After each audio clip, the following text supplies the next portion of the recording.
motion? An abstention? Anyone at all? Well, strong feelings obviously pervade either side of the debate, so I won't force an abstention speech, and we can move on to our second proposition of the speaker, Claire Barnett. Claire is the CEO and co-founder of Haven Studios, an extended reality platform working to close the mental health gap. She was previously an executive director of UN Women UK and chairs the board of Our Streets Now, previously having led gender equality work within McKinsey.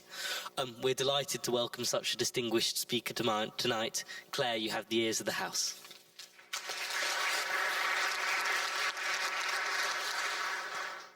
Thank you so much. Very kind introduction. And thank you for having me again.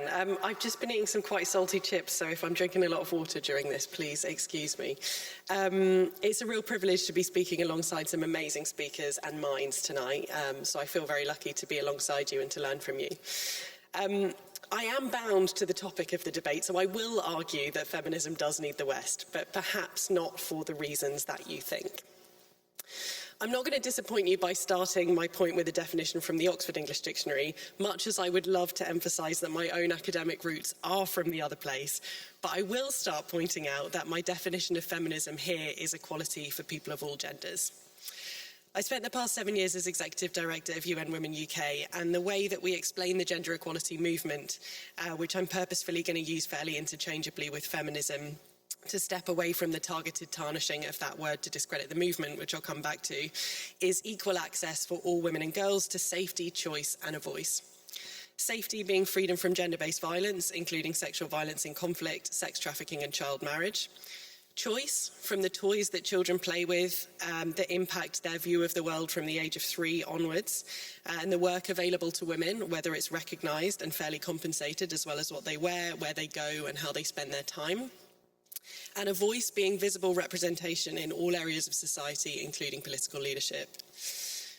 I want to argue that the West has both caused many of the issues that perpetuate modern-day gender inequality, and therefore should not lead the design process of how society should look going forward. But the question of whether we need anything from the West at all, for me, is a very different one. So let me start by saying I think that people in this room will be very well versed in the ways in which the West has caused and contributed to a variety of forces around the world that have exacerbated gender inequality. I think the other speakers who have great expertise in this area will cover this very well, so I won't repeat their points, but my own postgraduate academic studies are in the history of gender and sexuality going back to the Middle Ages and beyond. And it is clear that conquest, as well as patriarchal, economic and religious systems propagated by the West, have done clear damage to women's physical safety, often involving widespread campaigns of sexual violence, status in society and participation in leadership. And now is the time for reparation. The West, often through activity that in itself perpetuated inequality, has over the centuries gained 3 critical and unfair advantages: money, power and habitable land. I often think about the seas, the interconnecting seas of climate change, conflict and COVID and other pandemics, and all of those have massively interconnecting negative impacts on women and girls in particular. And all of those are exacerbated by the West in history. It might feel simpler to just ask the West to leave the room while the others sort out the mess that we've made. But unfortunately, our global society is not a company. We can't simply fire the troublemakers. It's not a classroom where we can just send them to the head teacher's office. It's the whole world. While Western states continue to exist, they should sit down and listen to the solutions proposed by others with more progressive frameworks and traditional knowledge and practical experience at the coalface of making change work. Just as we've worked at UN Women UK to tackle sexual harassment by facilitating intergenerational conversations and making space within those processes for younger and more marginalised voices to be heard by those who no longer suffer as frequently from the threat of harassment, we need to be providing platforms for those who must be heard. We need truth and reconciliation. That is something that often happens following a conflict internally, but has not happened following the world's internal conflict of patriarchy. And critically, we need the West's power and cash. There are many roles within any systemic change, from the thinkers, the radicals, the artists, to the bridge builders, to those who open their coffers and fund the change, who use their power and influence. To your point of information before, we need to work out how to speak the language of those who don't always agree with us to make our point. And having been oppressed for almost all of documented history, women are kind of experts in that negotiation if given the space. At UN Women, we stewarded the he for she movement, where male leaders of states, universities and multinational corporations made the time and space to listen to women's experiences, but they also used their own power and money to sponsor those initiatives, and we certainly needed them to be in the room for that reason. Otherwise, it became an echo chamber where we all agree about what needs to change, but it just never quite gets there because only 50% of the population is involved, and guess what? They're not the ones with the money. Importantly, if we send the West as the bully in the room out of the classroom, we have to ask ourselves what they're up to while they're outside. And as we've seen, creating new technologies that produce dangerous consequences for the surveillance, assault and targeting of women is one example of what happens when we leave a sector to operate without women in the room. There is no world in which we want the global north to continue producing and extracting without the influence on ideas of the global south. I think there is some irony in me being part of this debate as a white Brit, and so to illustrate my point, I would like to share the voices of some Global South leaders who've shown us how feminist change can be done, so that the structure of my speech matches the points that I'm making within it. And I think that's important because we're talking here not just about different ideas, but whole different structures of doing things.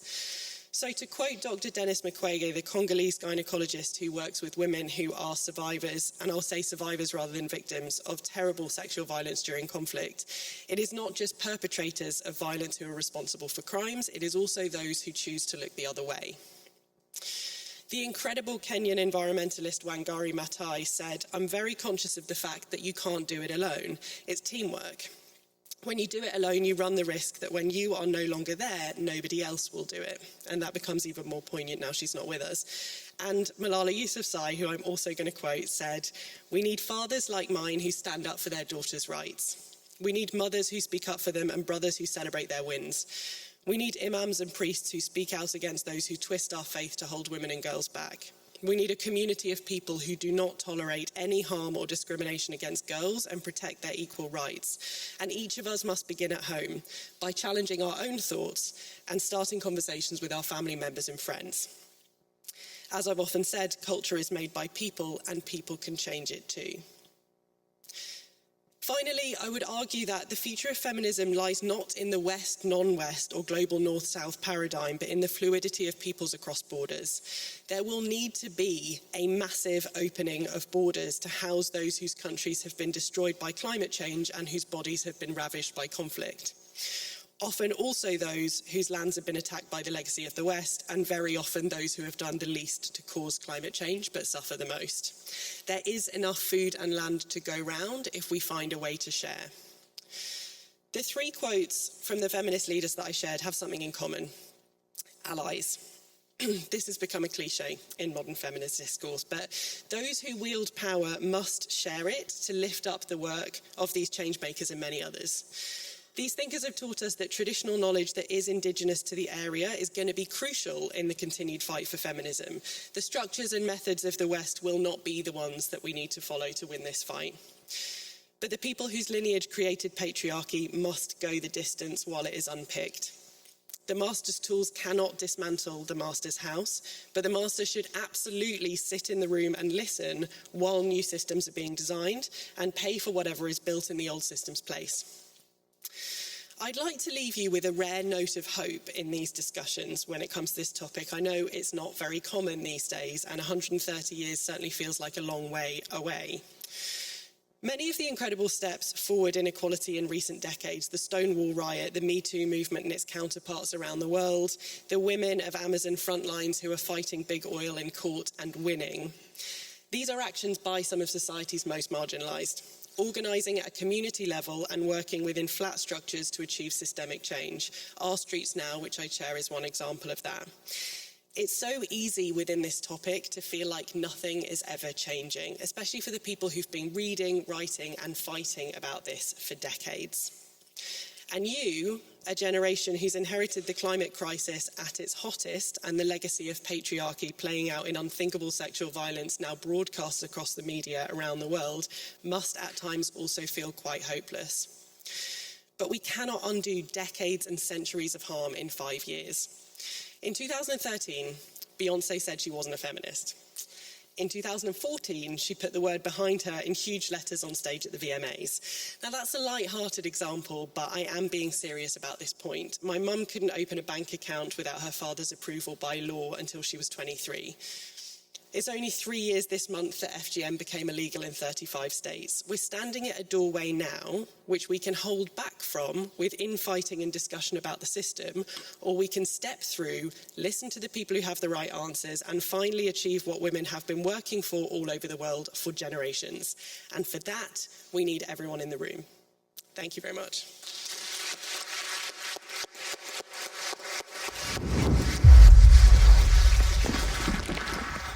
Thank you so much, Claire.